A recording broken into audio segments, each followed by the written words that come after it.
Singing low while I pop a bottle off of ya. Chain swinging, clang clang, and it costs a lot. Bitch, I'm always at the guala, yeah. And you are not badass beat. Keep on going till you hit. Pengertian manusia dan lingkungannya.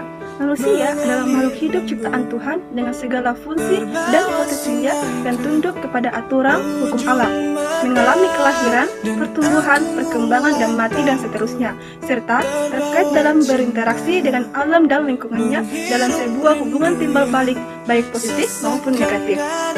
Lingkungan adalah suatu media di mana makhluk hidup tinggal, mencari penghidupan dan memiliki karakter serta fungsi yang khas yang di mana terkait secara timbal balik dengan keberadaan makhluk hidup yang menempatinya, terutama manusia yang memiliki peranan yang lebih kompleks dan real. Selanjutnya, hubungan manusia dan lingkungannya.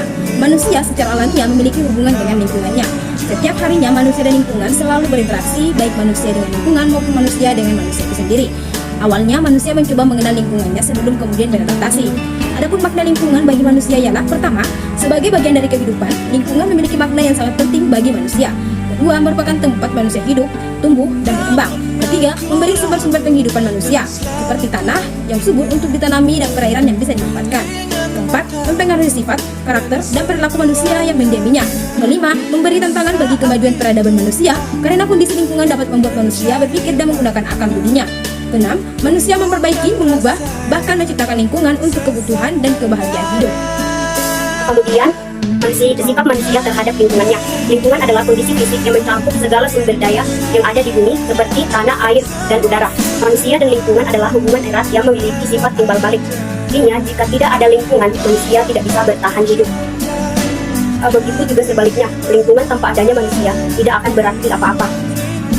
Oleh karena itu, manusia sebagai makhluk hidup yang memanfaatkan keberadaan lingkungan harus memiliki sikap yang berpengaruh pada kelestarian alam. Sikap yang harusnya dilakukan manusia terhadap lingkungannya, yaitu yang pertama, tidak membuang sampah dengan sembarangan. Salah satu sikap yang semestinya dilakukan oleh manusia yaitu mengurangi membuang sampah secara sembarangan. Tujuannya agar tidak menjadi pencemaran lingkungan yang berpengaruh negatif.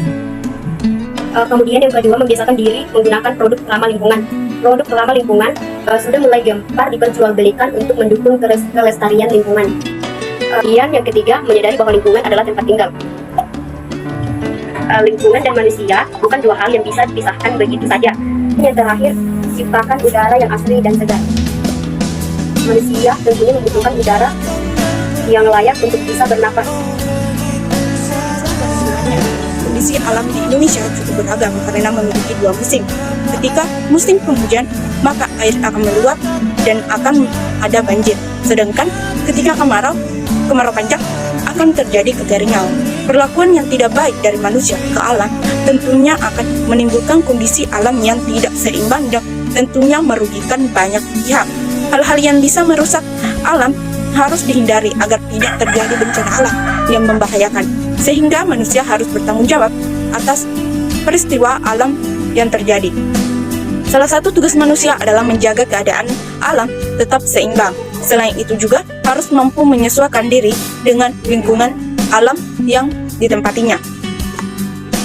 Dengan persebaran manusia yang terjadi, maka adaptasi yang dilakukan juga menyesuaikan kondisi lingkungannya. Ketika suatu masyarakat mulai menyesuaikan diri terhadap suatu lingkungan, maka perubahan akan terjadi.